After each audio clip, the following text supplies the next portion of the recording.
So I have a couple questions for you. And again, if you have questions, your time will come also. Um, uh, the first thing that I'm curious about is your piece, which is so beautiful. Thanks. And when you mentioned that you wrote it as an encore, it's not what we traditionally think of as a kind of encore piece for a pianist. So can you talk about, it seems to me that what happens at the end of a concert is if you need an encore, you're trying to decide what your persona is. And so there's a little bit of compositional decision-making that has to happen in order to make that piece. So I wonder if you could tell us. You know what helps? I don't think I'm very good at, I don't feel very confident when writing, I don't think I've ever written a virtuosic solo piano piece, at least not one that I've been happy with. And this is one of the only solo piano pieces that's really stuck around at all, and it's actually become a jumping off point for other pieces. It became the jumping off point for a violin and piano work recently, and it's served as the introduction to some recent piano and electronic stuff. So it's, I think I jumped on the opportunity to write something short and simple, and it was originally just written on scratch paper. It was just a pencil sketch, and I think it was more interesting to me to write something that I might be able to use later. Well, it's very dramatic, and so the way I read it was you're at the end of you've played a concerto, you have a chance to come out and play something else, and then you're thinking, well, what's the last thing I want you to think about me? Is it that my fingers move quickly, or that I might be fun to have coffee with, or here's a really dramatic action, and I'm a dramatic composer? I think it's just, I don't know. I think it's just me trying to write all that I can write. I think that's all it is. I say that like it's simple, but it's not. Is it different writing for yourself than writing for orchestra? I know you just had a big premiere with the New York Philharmonic, and so how is it different when you are making other people do things as opposed to making yourself do things? I prefer writing for other people. When I'm making music just by myself, I would rather improvise.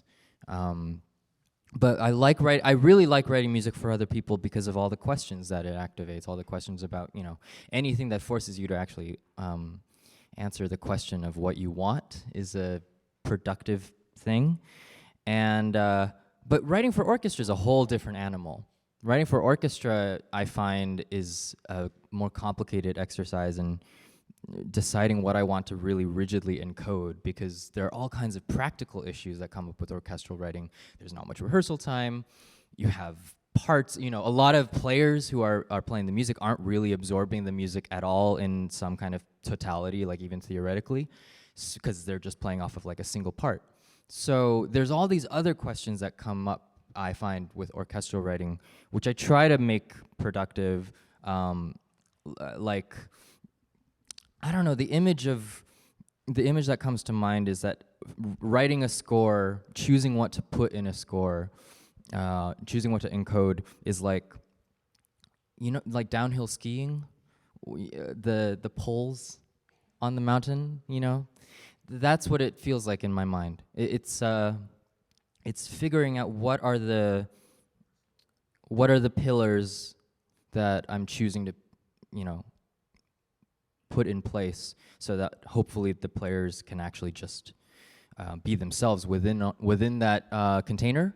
And with orchestra, that's a weird proposition. It's just different writing for smaller groups of people, especially writing for friends, where it's a lot more intimate.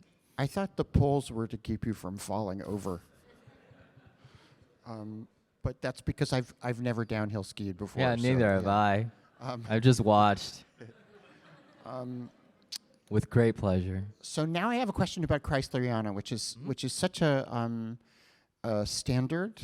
It has 180 years of performance history, and I've heard other performances of it which emphasize the flash of it, and others. It seems like yours is a very poetic one. You came off all the fast parts in order to sort of make the contrast very dramatic. What is it like preparing a piece like this, which has such a tradition, and probably you yourself have heard 20 other people play it? Yeah. I mean, it's one of the great things about playing old music, is that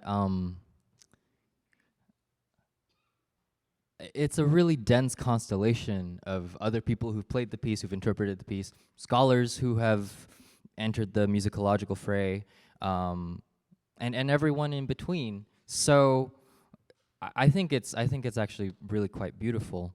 And my approach with learning any notated piece is to try to spend a lot of time with the score, to know the score really well, to have, I guess, to analyze it. I never really learned any very formal modes of analysis at all, but I have my own way of doing it. I'm a notebook person, so it's a lot of mapping the piece out and thinking about the work and writing about the piece for myself.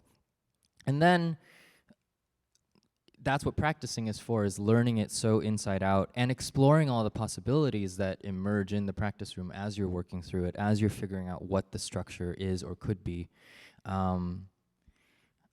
So the goal being that once I'm on stage, once I'm in a performance, I can let all that go.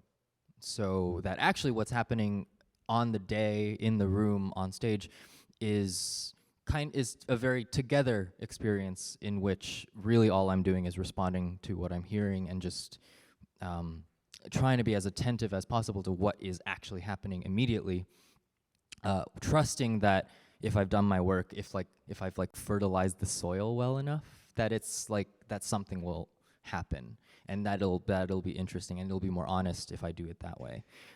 So that's the method for most notated music, especially old music, because it frees me up. It allows me to simultaneously do a lot of research and then on stage let go of feeling the need to execute anything.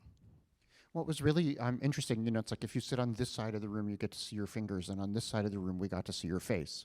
And so your face was really sort of, I think, where you're describing I'm reacting to what I'm doing, I'm reacting to what I hear, I'm reacting to the feeling in the room. Yeah, and you can see my feet from, I think, everywhere.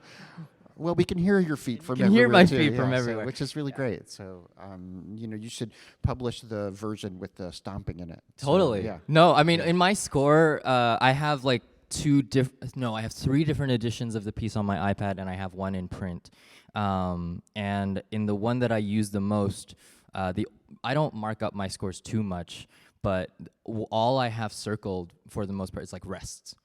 I think there are all these rests in the score that were definitely never pointed out to me before, and that I think signal everything. So yeah, so there's a lot of I don't know. I could ramble about Kreisleriana for ages. It's amazing. Is there someone who would like to guide his rambling? Here's a question. Thank you. I guess I have a 2-part question. I was struck by your comments about the opening piece and sort of the play on words of the title, on just intonation, and you talked about how it's exploring, I guess, the equal temperament of the piano. And so I guess I'd be interested to hear more how you feel that piece does that, and maybe more broadly, I guess every instrument has its unique limitations and strengths, unique characteristics, and how that color, influences you as a pianist, how you think about the piano and its unique qualities in the music that you make. Yeah, that's well, Felipe's piece basically is approximating the harmonic series on an instrument where you can't actually do that with keys. We can play up and down the harmonic series if we play harmonics literally inside the instrument, but if you're just limiting yourself to the 88-key keyboard, you can't get those precise relationships. So Felipe's got a few different harmonic series that he's approximating and sort of rotating between throughout the piece. And he's, I think, exploring also how much time, what kind of a role time plays in our perception of harmonic relationships. It slots really neatly into my interests. I actually think that as a pianist, one of my biggest influences has been all this really beautiful just intonation music that's been emerging for, at this point, 25, 30 years at least, probably more. but all this contemporary JI stuff is really gorgeous and really like activates so many different ideas because it's trying to operate at such a mathematical level of precision, but it's also still music for humans and music for instruments, and so it's also activating the imprecisions of of people, which is kind of I think what it's all about. So with that music, what that music did for me was it signaled to me that I wasn't even listening to equal temperament, quote unquote, correctly. Or correctly, I mean, that actually kind of erases that framework entirely, that dichotomy of correct or incorrect, or out of tune or in tune. I'm not prepared to say that there's no such thing as out of tune, but that, that at least we can complicate that in a lot more interesting ways. So, and then that really got me thinking that as a pianist, I'm not actually playing on total equal temperament, because if you were to completely divide an octave up into 12 exactly mathematically equal points, it would sound horrible. So every single piano tuner is doing some kind of approximation, there's a lot of interpretation involved, is what I'm saying. And then what became exciting about that then was that it opened up this way of thinking about being a pianist where I was like, oh, well then I am constantly interacting with other people. They're like, the piano, my relationship with the instrument is always mediated by factors that not only are outside of my control, but sometimes are completely unknown, which in its most basic form manifests as like, I don't know what instrument I'm going to be playing on. So it opened up this whole way of thinking about the imprecisions of the instrument as like a really generative thing, as opposed to like something to get around or something to struggle with, to fight with. Something that my very first serious piano teacher told me when I was about 6 years old was, don't fight the piano, because the piano will always win. And that's true. That has held true in my experience. So yeah, that's how I think about all of those interesting imprecisions. That's exactly it, actually. For those of you who are curious about intonation, just one quick thing about it. So the problem is music is made out of vibrations, and there's a natural series of how things vibrate. The piano has a kind of, it's like in Cinderella where the people cut their toes off to fit into the shoe, right? So the intonation has been cramped a little bit so that all the distances between the notes will be equal, which means that the piano then can play with any other instrument in this kind of hybridized or compromised way. And it fits perfectly within like Western functional harmony as it developed. It allows you to modulate freely within that system. But one thing, in case you are curious, next season we are having a concert here where the composer Michael Harrison, who is an intonation specialist, is coming. His tuner has to come 3 days early to retune the piano completely, and then it will take another couple days to tune it back for the concert after that. But so if this has piqued your interest, don't go away. Another question?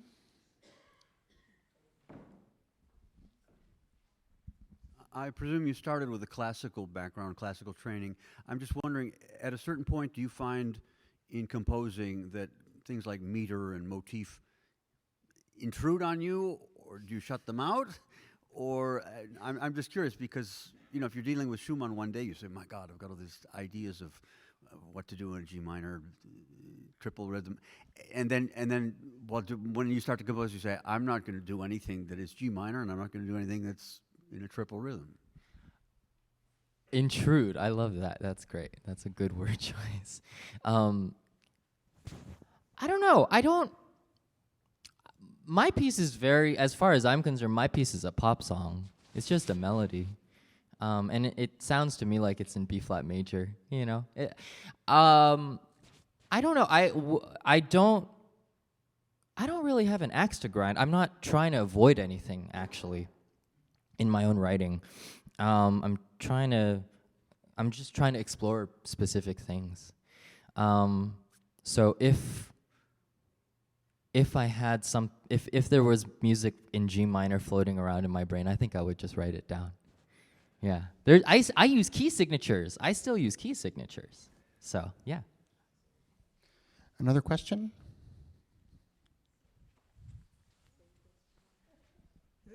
This is a trivial question. What were you doing when you put your hand in the piano? What did you do then? What did I do when I put my hand in the piano? I just bopped the lower strings with my wrist. With different parts of the hand, you get different sounds because it's a different kind of impact. So if I use this part of my wrist, ooh,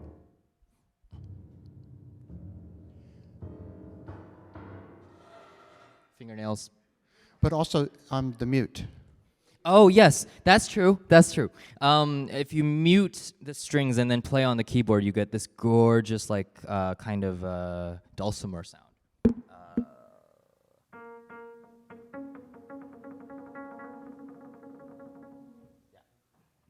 It's pretty.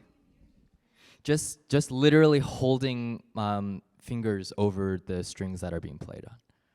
Yeah. While you played other things underneath. Yeah, it's. How did you do that? Was it middle pedal? No, it just sustain, just the right sustain pedal. Honestly, it's just listening to what the instrument is doing and trying to play with it.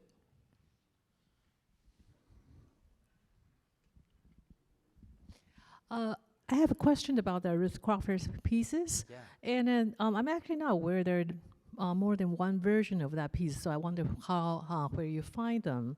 And also I wonder whether you have tried her preludes. The preludes are beautiful. I've only played the later ones. I haven't played the first few, but those are great pieces. It's astonishing to me that this little piano piece of hers was written in 1930. It really sounds so ahead of its time. And like the way that it's playing, it's got no bar lines at all. It's just groups of notes, and you get this really prismatic sense of time and rhythm. It's amazing. In terms of the different versions, it's all within one score, but the different versions are different dynamic trajectories. So the version that I did not, there are actually three versions. I played Ossia 1 and Ossia 2, the two alternative versions. The standardized version is actually fortissimo all the way through with those accents. But Ossia 2 begins and ends fortissimo, and each phrase moves.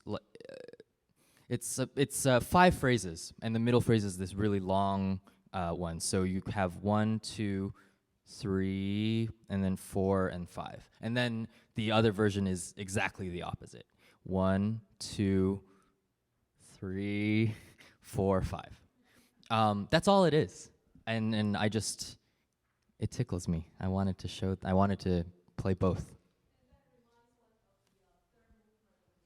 Yeah, the string quartet. If any of you aren't familiar with Ruth Crawford Seeger's string quartet from 1931, it's incredible. The third movement is like, I don't know.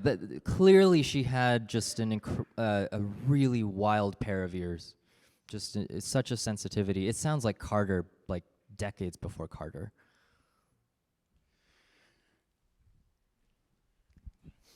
You mentioned a couple of things that your music is linked to, the verse that you read, and then the skiing with the ski poles. Are the things you encounter in life, do you hear music? I mean, not music per se, but when you come across things in life, does music emerge in your brain? Sometimes music emerges as like just a sound that's a response to something. I don't know. I feel like I'm living my life and I'm observing things, and I'm trying to be as attentive to things as possible, and I'm always trying to listen to things. And I guess it's maybe more like finding the music in things almost. But I think I'm trying to be attentive to everything, and then I'm trying to metabolize it and think about it and respond to it somehow in music. It's hard.